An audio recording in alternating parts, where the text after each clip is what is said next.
तद्धर्मिणां निवसतां विषमस्वभावः तस्मिन् प्रशांत पुरुषे गत विग्रहे वाम को वात्मवत् कुहकयो परिशंकनीयः।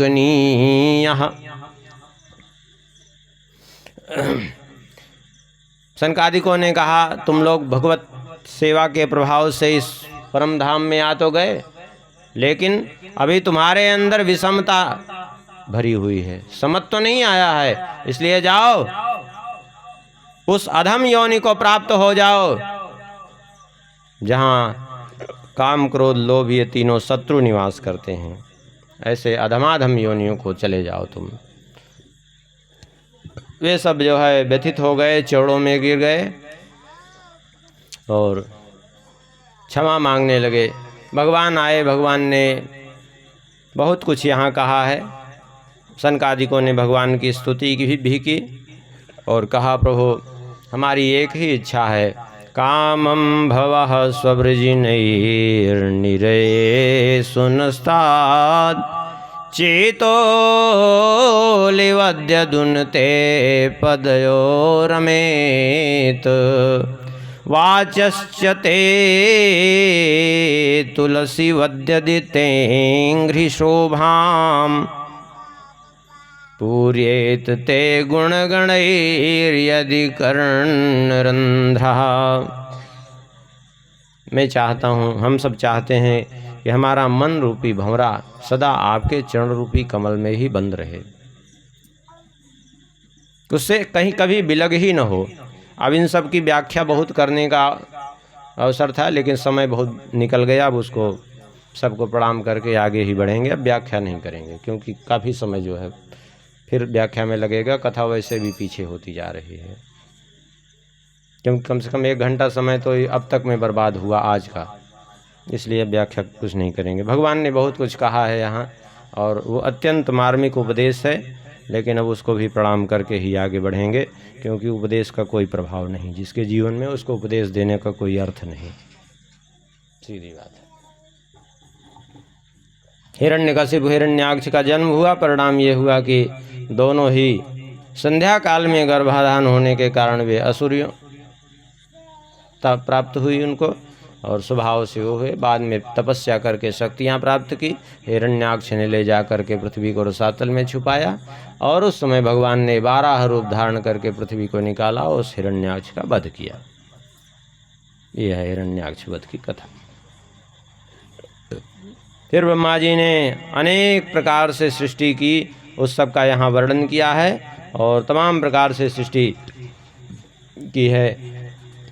हर प्रकार की सृष्टि, सात्विक राजस तामस हर प्रकार की सृष्टि हुई। भूत प्रेत पिशाच आदि भी उत्पन्न हुए। और एक दिन ब्रह्मा जी की छाया से एक बालक का प्रादुर्भाव हुआ। उसी बालक का नाम हुआ कर्दम। आज्ञा दी कि जाओ सृष्टि करो। सृष्टि नहीं करना चाहते तो जा कर के तपस्या करना प्रारंभ कर दिया। 10,000 वर्ष कठोर तप किया। तप करके जो है भगवान को प्रसन्न किया। भगवान प्रकट हुए। भगवान ने प्रकट होकर के दर्शन दिया और भगवान की स्तुति की। बहुत बढ़िया बात कही कर्दम जी ने। कहा तो बहुत कुछ है, लेकिन समयाभाव में एक श्लोक मात्र स्मरण करेंगे। तथा सचाहम परिवोढुकामः समानशीलां गृहमेधधेनुम् उपेयवान्मूलमशेषमूलं दुराशया काम दुघांघ्रिपस्य। कहते हैं प्रभु, मैं एक ही बात चाहता हूँ, समान शीलाम गृहमेध धेनुम, अपने समान शील गुण वाली कन्या के साथ विवाह करना चाहता हूँ। लेकिन वो कन्या ऐसी नहीं, ऐसी कन्या के साथ विवाह करना चाहता हूँ जो उपेयवान मूलम अशेष मूलम। मूल कौन है? संसारे अशेष क्या है? संसार अशेष है, भगवान शेष हैं, और समस्त संसार का का मूल कौन है? भगवान। और भगवान का भी जो मूल बन सके, अर्थात समस्त संसार का जो आधार है उसका भी जो आधार बन सके, समस्त संसार को जो जन्म देने वाला है उसको भी जो जन्म दे सके, संसार का पालन करने वाले को जो पालन कर सके, ऐसी कन्या चाहिए। भगवान ने कहा मैं समझ गया तुम कहना क्या चाहते हो, ठीक है मैं तुम्हारे पुत्र के रूप में आऊँगा, लेकिन मेरे पूर्व में 9 कन्याओं का जन्म होगा। तो पहले 9 कन्याओं का जन्म हुआ। ये सब अपने आप में लोग विख्यात हैं, आगे इनका नाम वर्णन कर दे रहे हैं आगे, लेकिन पहले फिर उसके बाद जब 9 कन्याओं का जन्म हो गया, करदम जी वचन दिए थे कि विवाह के बाद जो है हम संन्यास ले लेंगे। संन्यास लेने के लिए करदम जी चल पड़े। इनका विवाह हुआ देवहूति जी के साथ भगवान की आज्ञा से। विवाह 9 कन्याओं के जन्म लेने के बाद जब चल पड़े तो श्री देवहूति जी ने चरणों में प्रणाम किया और कहा भगवान आपने वचन अपना अवश्य पूर्ण किया है, लेकिन मेरी एक प्रार्थना स्वीकार कर लीजिए, तब आप जाइए। क्या है? मैंने तो कहा था संन्यास ले लूँगा। बोले कहा था आपने निश्चय ही, लेकिन फिर भी मैं एक प्रार्थना ये करना चाहती हूँ कि मेरे 9 कन्याएं हैं, इनका विवाह मैं कहाँ करूँगी? मैं तो एक स्त्री हूँ, कहाँ ढूंढने जाऊँगी इनका विवाह? तो कम से कम इनके विवाह की कुछ व्यवस्था कर दीजिए। दूसरी बात यह है कि पिता रक्षति कौमारे भर्ता रक्षति यौवने पुत्रस्तु स्थविरे भावे न स्त्री स्वातंत्र मरहति। जब कन्यावस्था में रहे तो पिता के संरक्षण में रहना चाहिए, जब विवाह हो जाए तो पति के संरक्षण में रहना चाहिए, और पति भी न रहे तो सदैव पुत्र के संरक्षण में रहना चाहिए। लेकिन स्त्री को कभी स्वतंत्र नहीं होना चाहिए। क्यों? स्वतंत्र होने से निश्चित ही स्त्री नष्ट हो जाती है। इसलिए इस प्रकार स्वतंत्र छोड़ करके हमें नहीं जाइए, कम से कम एक पुत्र दे दीजिए जिसके अधिकार में रह करके मैं अपना जीवन शेष यापन कर सकूं। सुन करके करदम जी ने कहा ध्यान आया हमको भगवान ने तो पुत्र बन करके आने के लिए स्वयं ही कहा था, हम भूल ही गए थे। इस रुक गए, समय पर भगवान गर्भ में पधारे हैं और कपिल भगवान का प्रादुर्भाव हुआ है। बोलिए कपिल भगवान की। जब कपिल भगवान प्रकट हो गए तो ब्रह्मा जी आए। ब्रह्मा जी ने स्तुति की भगवान की, और ब्रह्मा जी आए साथ में 9 ऋषियों को लेकर के आए, और इन 9 ऋषियों के साथ जो है करदम जी की 9 कन्याओं का विवाह हो गया। इनमें कौन कौन कन्या किसके साथ ब्याही गई? बोले कला नाम की कन्या का विवाह मरीचि के साथ हुआ। अनसुईया, कौन नहीं जानता इन सब कन्याओं को? अनसुईया नाम की कन्या का विवाह अत्रि जी के साथ हुआ। श्रद्धा नाम की कन्या का विवाह अंगिरा जी के साथ हुआ। हविर्भु नाम की कन्या का विवाह पुलस्त जी के साथ हुआ। गति नाम की कन्या पुलह जी को ब्याही। क्रिया का विवाह क्रतु के साथ, और ख्याति का विवाह भृगु जी के साथ। अरुंधति जी का विवाह वशिष्ठ जी के साथ, और शांति नाम की कन्या अथर्वा जी को ब्याही। इस प्रकार से इन 9 कन्याओं का विवाह हुआ। सब ऋषि अपने अपने आश्रम में पधारे, और इधर श्री करदम जी महाराज कपिल भगवान से आज्ञा लेकर के संन्यास ले लिए, वन में प्रस्थान किए। इधर भगवान कपिल देव का माता देवहूति जी पालन पोषण करने लगी। एक दिन कपिल भगवान बैठे थे, माता देवहूति जी को ध्यान आया कि ब्रह्मा जी ने भी ये बात कही थी और मेरे पतिदेव ने भी ये बात कही थी कि ये स्वयं भगवान हैं, ये पुत्र बन करके आए हैं। तो जा कर के कपिल भगवान का पूजन करने लगी। कपिल भगवान ने कहा माता जी ये क्या कर रही हैं? आप तो मेरी माँ हैं, पुत्र के द्वारा सदैव माता पूजनीय होती है, वंदनीय होती है, फिर आप मेरी पूजा क्यों कर रही हैं?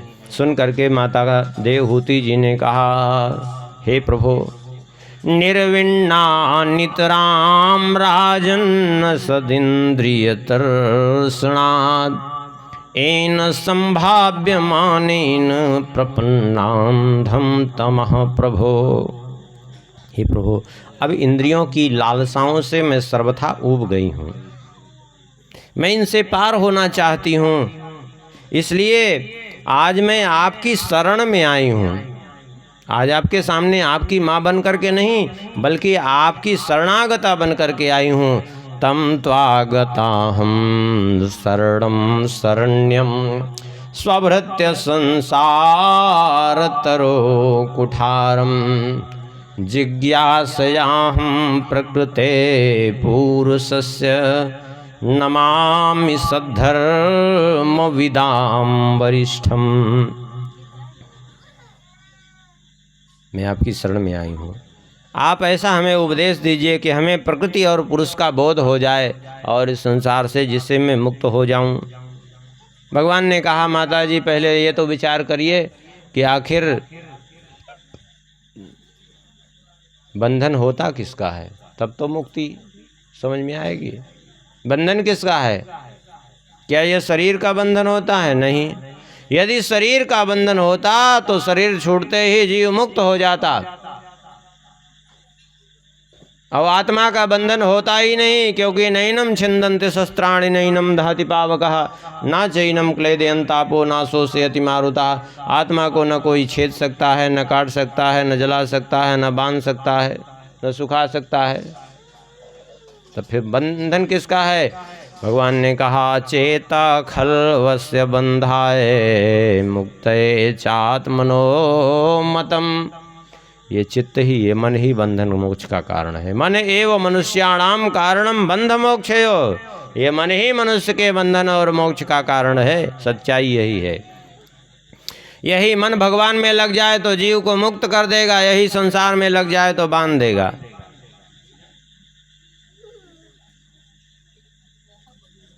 तब फिर प्रश्न खड़ा हुआ कि आखिर ये मन बंधन का कारण बना क्यों? संसारियों का संग करके। तब मुक्त कैसे हो ये? बोले, मुक्त होने का इसका एक ही उपाय है। संसार का संग करके ये बंधन में आया है। यदि यही महत्पुरुषों का संग करे, यही आसक्ति जो इसकी संसार में है, यही महत्पुरुषों में हो जाए, तो निश्चित रूप से मुक्ति हो जाएगी।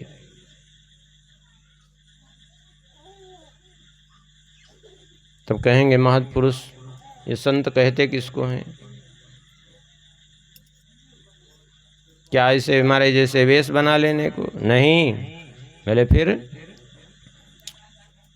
तितिक्षवः कारुणिका सुहृदा सर्वदेहिनां अजात शत्रवः शांता साधवः साधुभूषणा।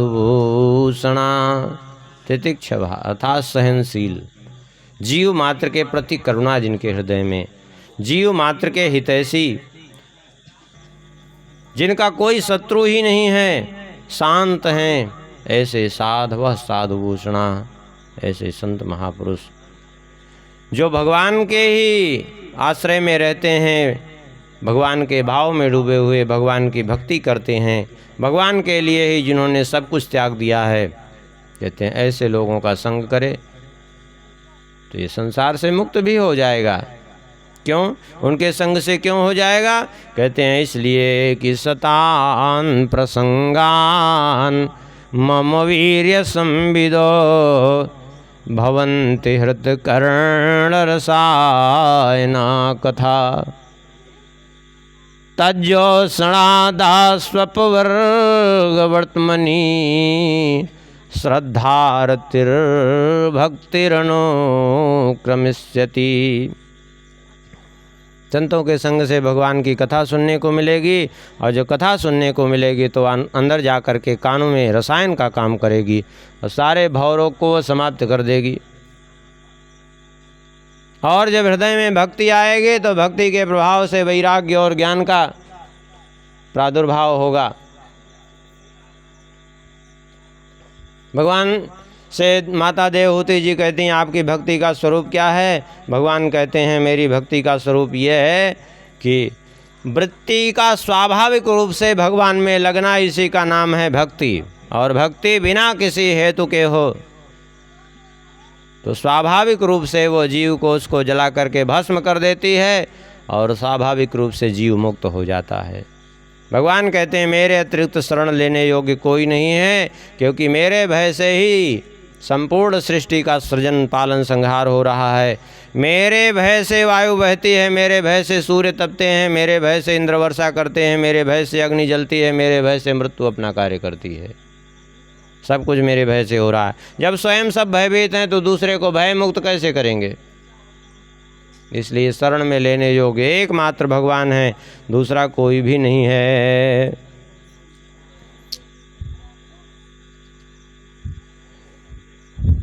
माता देवहूति जी ने कहा प्रभु ये प्रकृति और पुरुष जब दोनों मिलकर के एक हो गए तो ये अलगाव इनमें कैसे होगा, कैसे विलग होंगे? भगवान कहते हैं विलग होगे जैसे एक हुए। क्या मतलब है? जैसे ऊपर से जल गिरा ऊपर से स्वच्छ था, लेकिन जैसे ही नीचे पड़ा धूल में, अब वो धूल नहीं रही, जल नहीं रहा, दोनों मिलकर के कीचड़ बन गए। ऐसे ही ऊपर से जीव आत्मा ऊपर से जो है भगवान से विलग होकर के आई, प्रकृति के साथ संयोग हुआ तो आत्मा जो है आत्मस्वरूप को भूल गई और वह जो है प्रकृति अपना जड़त्व तो खो बैठी और दोनों मिलकर के जीवात्मा के स्वरूप में परिणित हो गए। भूतेंद्रिय अंतःकरण प्रधाना जीव संगीता। परिणाम क्या हुआ? दोनों ही जड़ चेतन ही ग्रंथि पर गई, यद्यपि मृषा छूटत कठिनई। तब कैसे अलग हों? बोले जल कहाँ से गिरा? ऊपर से गिरा। ऊपर जल ले कौन गया था? बोले सूर्यदेव अपनी किरणों से जल ले गए थे, सोख करके इकट्ठा किया था और उन्होंने ही बरसा दिया। तो जैसे सूर्य की किरणों के द्वारा ही जल ऊपर गया था, उन्हीं की किरणों से नीचे आया, अब कीचड़ बन गया। अब जल नहीं रह गया, कीचड़ बन गया। लेकिन वही कीचड़ यदि सूर्य के ही ताप में, सूर्य के ही प्रकाश में पड़ा रहेगा तो वो फिर से जल जहाँ से आया है वहीं पहुँच जाएगा और ये कीचड़ जो कीचड़ रहे वो कीचड़ नहीं, वो फिर से धूल की धूल बची रह जाएगी। ठीक इसी प्रकार से जैसे सूर्य के द्वारा प्रेरित जल नीचे आया और सूर्य के ही ताप में रहने से फिर वहीं पहुंच गया जहां से आया था, ठीक इसी प्रकार से यदि यह जीव भगवान से अलग होकर के यहाँ आया है और भगवान का ही यदि चिंतन करता रहे तो फिर भगवान के पास पहुंच जाएगा और प्रकृति उससे अलग हो जाएगी। इस प्रकार से प्रकृति और पुरुष का भेद अलग हो सकता है। कोई कठिन नहीं है, लेकिन करना पड़ेगा। भगवान कहते हैं इसके लिए एक उपाय और है, अष्टांग योग। मेरा चिंतन करे, मेरे चरण से लेकर के नख पर्यंत, चरण से लेकर के शीश पर्यंत और शीश से लेकर के चरण पर्यंत, नीचे से ऊपर, ऊपर से नीचे, बार बार मेरे स्वरूप का चिंतन करे और धीरे धीरे ये मन रूपी भूत अपने आप शांत हो जाएगा।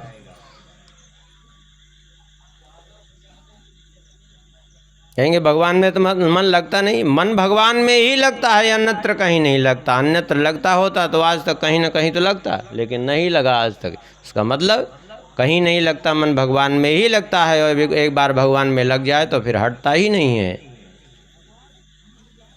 और धीरे धीरे इसे करते करते इसकी सिद्धावस्था हो जाएगी।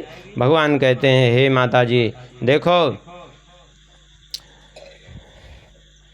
सभी जीव मेरे द्वारा ही उत्पन्न किए हुए हैं और सभी जीवों में मनुष्य श्रेष्ठ हैं। मनुष्यों में जो है 4 वर्ण, उनमें ब्राह्मण श्रेष्ठ हैं। ब्राह्मणों में जो वेदज्ञ हैं वे श्रेष्ठ हैं। उनसे भी ज़्यादा वे श्रेष्ठ हैं जो उसके अर्थ को समझने वाले हैं। उनसे भी ज़्यादा वे श्रेष्ठ हैं जो उसके तात्पर्य को समझते हैं। उनसे भी ज़्यादा ये वे श्रेष्ठ हैं जो दूसरे को समझाने की कुशलता रखते हैं। और उनसे भी ज़्यादा वे श्रेष्ठ हैं जिन्होंने अपने जीवन में उसको उतार लिया है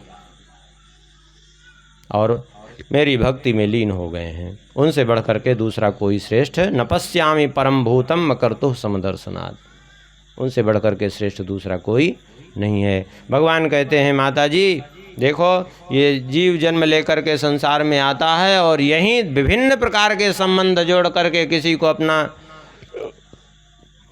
पुत्र मानता है, किसी को पत्नी मानता है, किसी को अपना भाई मानता है, किसी को पिता माता मानता है, और इन संबंधों में इतना उलझ जाता है कि इन्हीं संबंधों में उलझा हुआ इन्हीं के पालन पोषण के लिए विभिन्न प्रकार के उचित अनुचित कर्म करता है और तमाम पाप इकट्ठा कर लेता है। और उसका परिणाम ये होता है कि जीवन भर जिनको कमा करके खिलाया और वो जब कमाने लायक नहीं रह जाता तो वे ही उसके द्वारा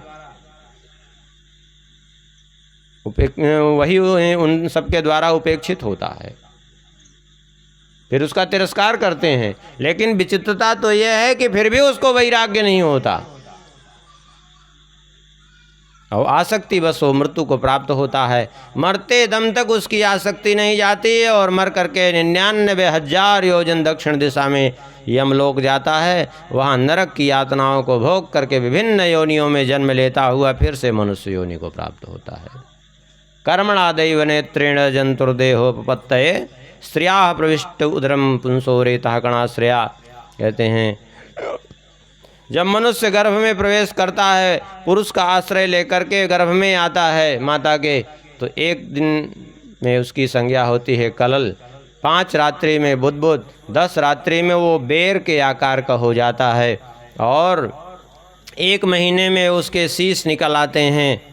दूसरे महीने लगते ही हाथ पाँव सब अलग अलग अंग सारे उसके कल्पित हो जाते हैं। 2 महीने जब पूरा हो जाता है, तीसरे महीने में प्रवेश करते ही बालक है अथवा बालिका इसका चिन्ह भी उसके शरीर में प्रकट हो जाता है और फिर धीरे धीरे उसके अंदर सारे अवयव एक एक करके जो है नख रोम आदि उत्पन्न होने लगते हैं, सप्त धातुएं उत्पन्न होने लगती हैं।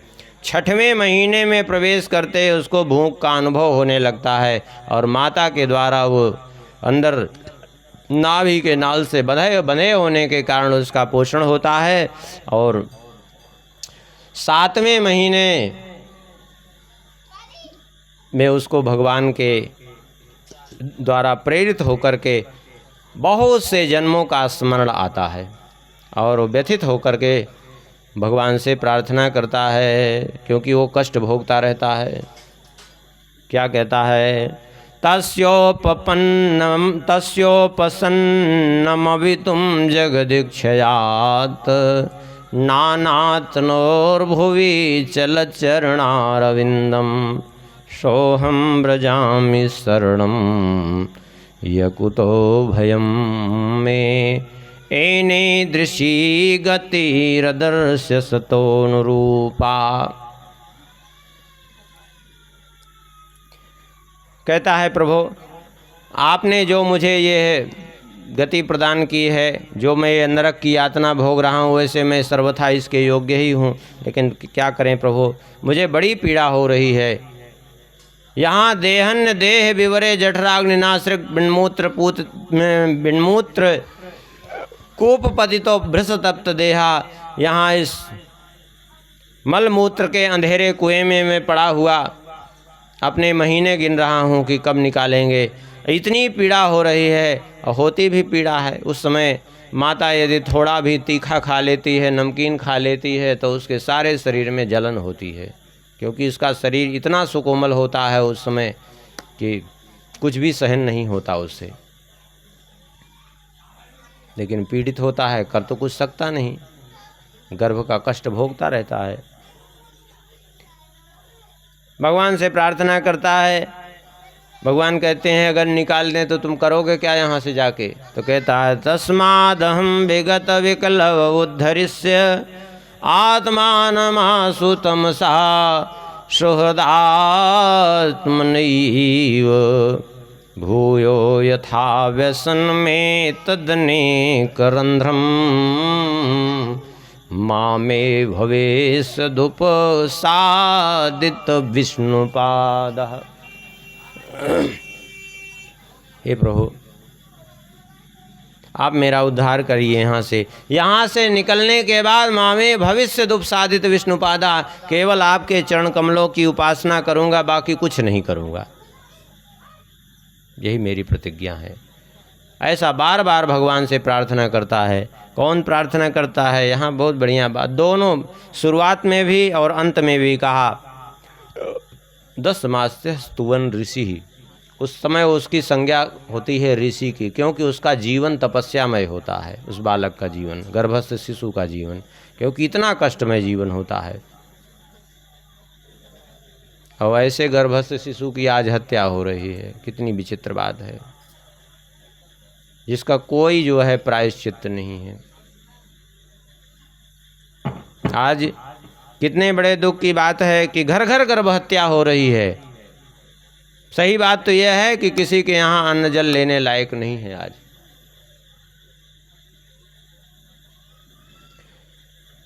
इतना बड़ा दोष लिखा है शास्त्रों में कि गर्भ हत्या जिसने करा दिया हो, भ्रूणघ्नावेक्षितम चैव संस्पृष्टम चाप्युदक्कया पतितृणावलीढ़ चा सुना संस्पृष्टमेव चा। जिसने गर्भ हत्या करा दी हो, उसकी दृष्टि पड़ जाए भोजन पर तो वह भोजन त्याग देने योग्य होता है, वो भोजन नहीं करना चाहिए, ऐसा लिखा है शास्त्रों में। और ऐसे व्यक्ति का परित्याग कर देना चाहिए। क्यों? क्योंकि यत् पापम ब्रह्म हत्याया दुगणम गर्भपातने प्रायश्चित्तम न तस्यापि तस्यास्त्यागो विधीयते। ब्रह्म हत्या और गो हत्या का 2 गुना पाप लगता है गर्भ हत्या में। जो गर्भ हत्या कराने वाला है, स्त्री हो पुरुष हो कोई भी हो, उसका परित्याग ही एकमात्र कर देना चाहिए, चाहे वो कितना भी अपना सगा संबंधी हो, क्योंकि उसका कोई दूसरा प्रायश्चित्त है ही नहीं। ऐसे व्यक्ति का परित्याग कर दो। उसके द्वारा स्पर्श किया हुआ तो बात जाने दीजिए, देखा हुआ भोजन करने लायक नहीं रहता। यह है गर्भ हत्या का दुष्परिणाम। लेकिन नहीं, किसी को मतलब नहीं है, घर घर गर्भ हत्या हो रही है। और कहते हैं कि हम परेशान हैं। परेशान तुम नहीं रहोगे तो परेशान होने के लिए कोई स्वर्ग लोक से आएगा क्या? कर्म कर रहे हो तो परेशानी कौन भोगेगा? कर्म तो ऐसे हैं और चाहेंगे लोग कि हमको सीधा सुख मिले। एक जगह तो भगवान से लक्ष्मी जी ने बहुत बढ़िया बात कही, बहुत चीज़ें वहाँ लिखी हैं कि क्या क्या नहीं करना चाहिए, कहाँ कहाँ मैं नहीं रहती हूँ। वहाँ एक बात बड़े जोर में कही लक्ष्मी जी ने कि जो गर्भ हत्या कराते हैं उनके पास कभी मैं भूल करके भी नहीं जाती हूँ। लक्ष्मी जी सदैव के लिए रूठ करके चली जाती हैं, उससे दूर हो जाती हैं। और ये गर्भ हत्या करा रहे हैं, इसीलिए लोग अपने सनातन धर्म से विमुख हो गए। वास्तव में वे मनुष्य ही नहीं है, राक्षसों ने भी ऐसे कभी कुकर्म नहीं कराए जो आज मनुष्य करा रहे हैं, और सब अपने को धर्मात्मा बनते हैं। अरे धर्मात्मा और महात्मा कुछ नहीं हो, तुम मनुष्य नहीं हो। धर्मात्मा तो बड़ी दूर की बात है, धर्मात्मा का तो चिन्ह ही नहीं तुम्हारे में, मनुष्य भी नहीं हो तुम। राक्षसों ने ऐसे कभी कुकर्म नहीं कराए जो आज मनुष्य करा रहा है और अपने को धर्मात्मा कहता है। कितने बड़े दुख की बात है आज। पुत्र कुपित्र हो जाता था, माता को माता नहीं होती, लेकिन आज माता ही कुमाता बन के बैठ गई है। इतनी भारी मात्रा में गर्भ हत्या हो रही है। आज ये दशा हो गई है कि अधिकाधिक ऐसे उदाहरण आ रहे हैं कि विवाह के पहले ही जो है गर्भवती हो जा रही हैं। विवाह के पहले ही उनके कितने अनुचित संबंध बन जाते हैं, ये दशा हो रही है, और धर्मात्मा बन रहे हैं लोग। बड़ी विचित्र दशा है आज संसार की।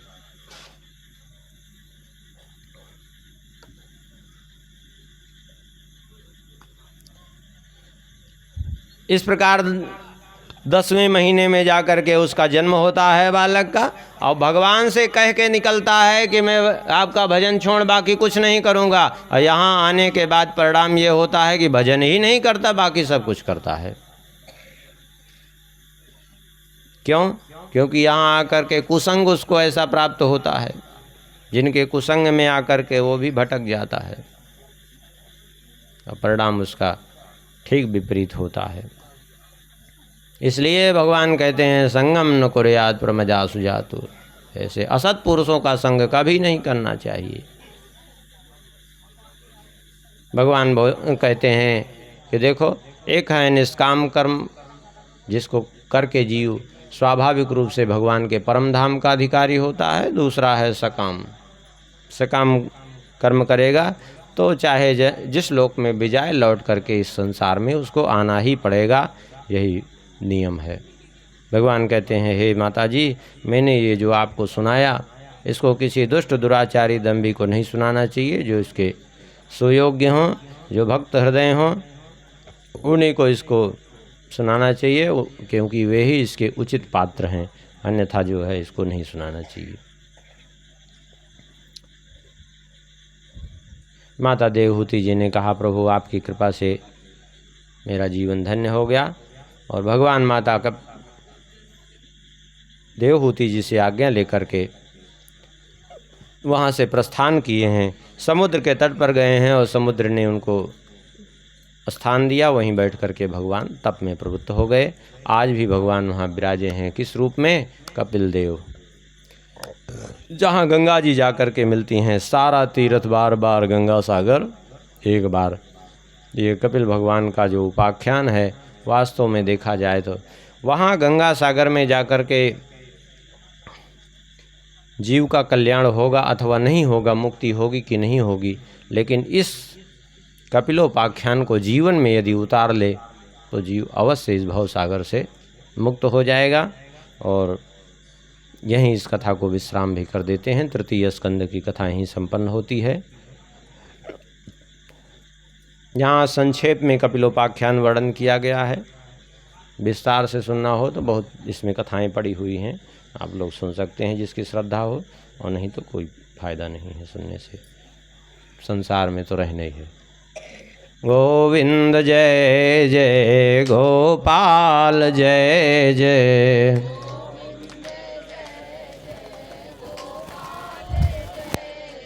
श्री राधा रमण हरि गोविंद जय जय। राधा रमण हरि गोविंद जय। श्री राम जय जय रघुवीर जय जय। श्री राम जय जय रघुवीर जय जय। सीतारमण श्री रघुनाथ जय जय। सीतारमण श्री रघुनाथ जय जय। गोविंद जय जय